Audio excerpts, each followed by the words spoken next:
companies like Amazon already collect sales taxes on online purchases directly from the company for orders shipped to Maryland, D.C. and Virginia, but other retailers do not. AP photo, Michelle Spengler, file, Washington, Maryland and Virginia leaders are reviewing Thursday's Supreme Court ruling that allows states to require that online retailers collect sales tax even if those companies do not have a physical presence in the state. While new tax charges will not immediately show up on online purchases, the ruling has particular importance in Maryland and Virginia beyond the expected budget windfall.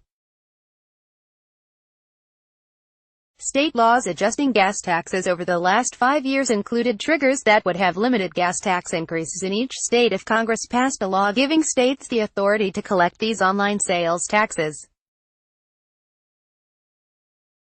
The Maryland gas tax increase that kicked in back in 2015 did not include a clause to roll it back if online sales taxes began to be collected later, but the 2013 Virginia bill did if Congress approved the change.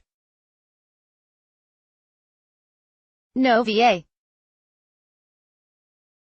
gas tax impact yet because the Supreme Court ruling is not legislation, and because certain parts of it are specific to the South Dakota law at issue, it does not trigger any immediate changes to Virginia's gas tax or transportation funding policy, said Finance Secretary Aubrey Lane.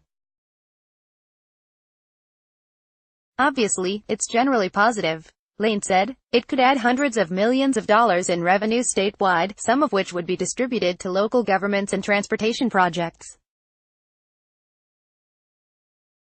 It is not clear how long it might take for online sales taxes to apply universally, or whether new state legislation would be required to implement it in Maryland or Virginia. States can tax it. The question is, do we have that stuff in place? Lane said. The sales tax changes may be able to be implemented through regulations, but otherwise could require legislation. Lane does not expect that this would rise to the level of an issue that would be taken up in a special session, which means any legislative action in Richmond would come next year. Legislators' focus would be on getting the full benefit of the sales tax, including sorting out how to ensure that the higher sales taxes in the Northern Virginia and Hampton Roads regions for transportation projects are properly applied, and on dividing up the millions in expected new revenue each year, Lane said. Frankett, exceedingly pleased. In Maryland, Comptroller Peter Frankett said in a statement that he was exceedingly pleased with the Supreme Court ruling. My office is now in the process of reviewing the details of the Supreme Court's decision, and we will be communicating with businesses and taxpayers as quickly as possible with information regarding implementation and compliance with the court's guidance, Frankett said. It is not yet clear whether changes would come in days, weeks or months, a spokesman for Frankett's office said. He called the previous rules limiting states' ability to require web retailers to collect sales tax, unless those retailers have a physical presence in the state, fundamentally outdated and unfair. Consumers were supposed to pay the sales tax themselves, but rarely did. It effectively penalizes brick-and-mortar businesses that choose to locate, hire employees and invest in the state of Maryland, Frankett said.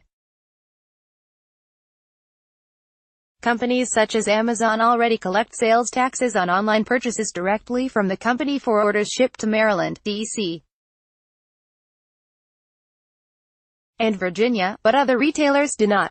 Like WTOP on Facebook and follow it top on Twitter to engage in conversation about this article and others. Copyright 2018 WTOP. All rights reserved. This website is not intended for users located within the European Economic Area.